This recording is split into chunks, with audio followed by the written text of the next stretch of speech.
Swayam Prabha. Digital India. Educated India.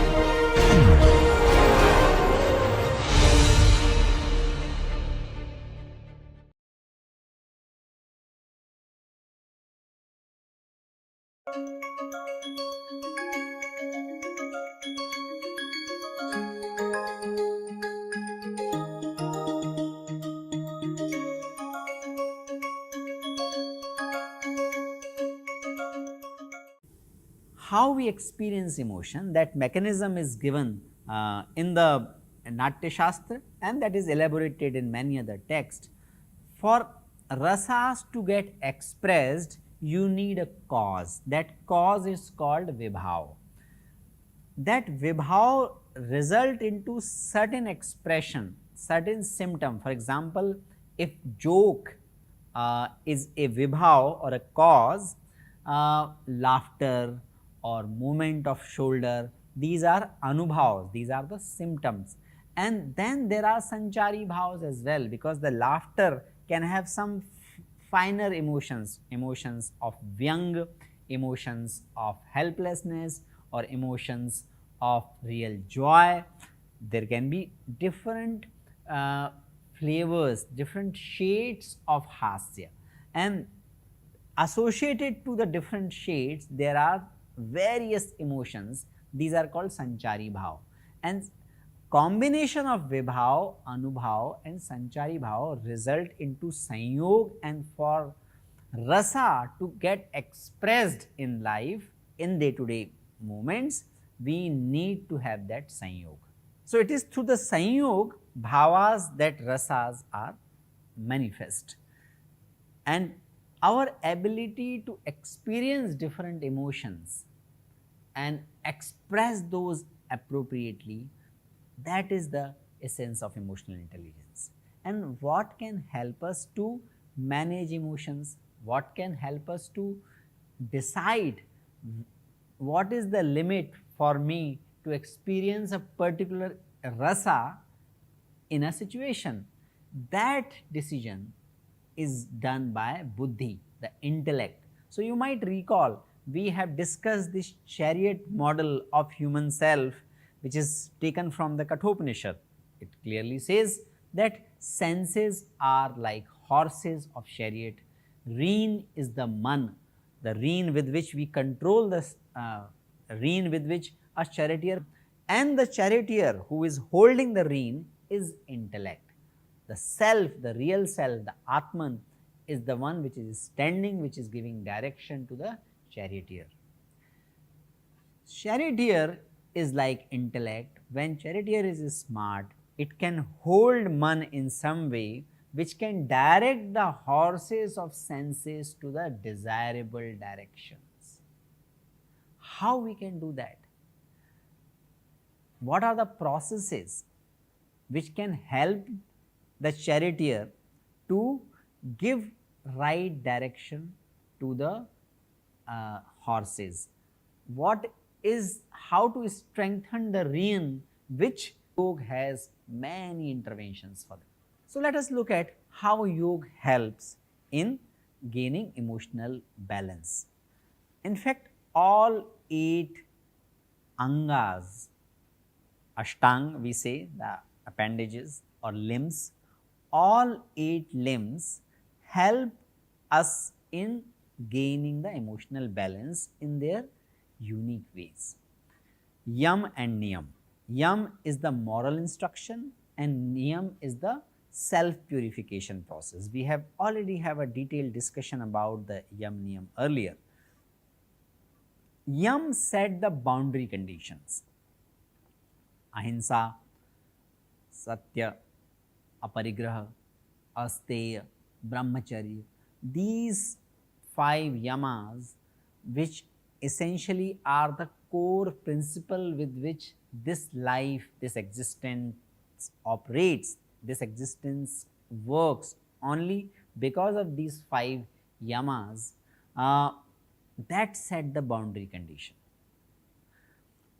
Once the boundary conditions are set, our self-management boundaries are also set, and our self-management boundary are the first inherent things, because for all self management or career management, we need to identify what is non negotiable in my disposition. What is something which I am not going to compromise, about which I am not going to negotiate, about which I am not going to try out things. Yamas give those non negotiables. So, lot of emotions are naturally get under control. Niyamas are the ways for us to improve further.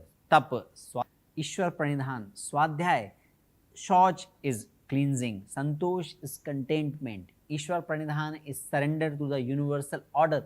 These are the ways of maintaining and cleansing our inner conditions.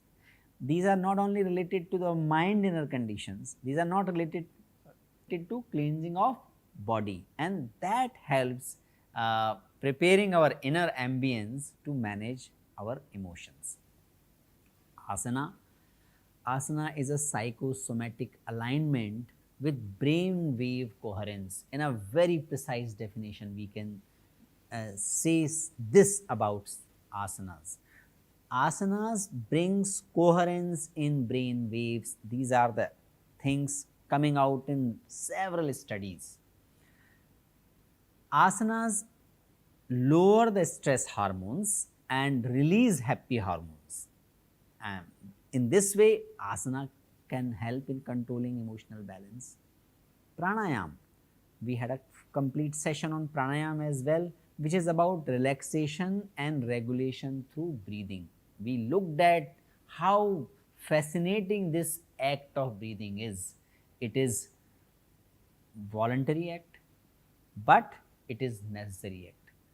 This is what connects our sympathetic and parasympathetic system, and whole process of managing self is about managing the balance of sympathetic and parasympathetic system. So, breathing, which is the core act or which is the core seat of pranayam, can help in balancing this system, and in this process it helps to gain and maintain emotional balance.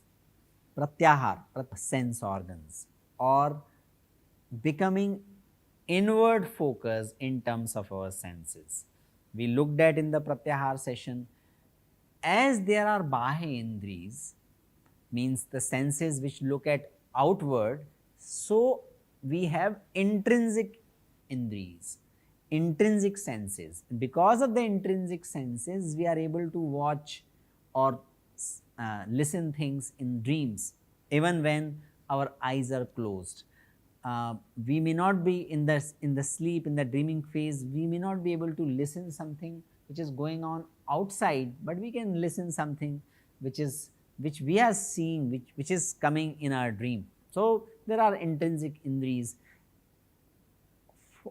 Closing the outer indriyas and awakening or just focusing on the intrinsic indriyas, that is the essence of pratyahar.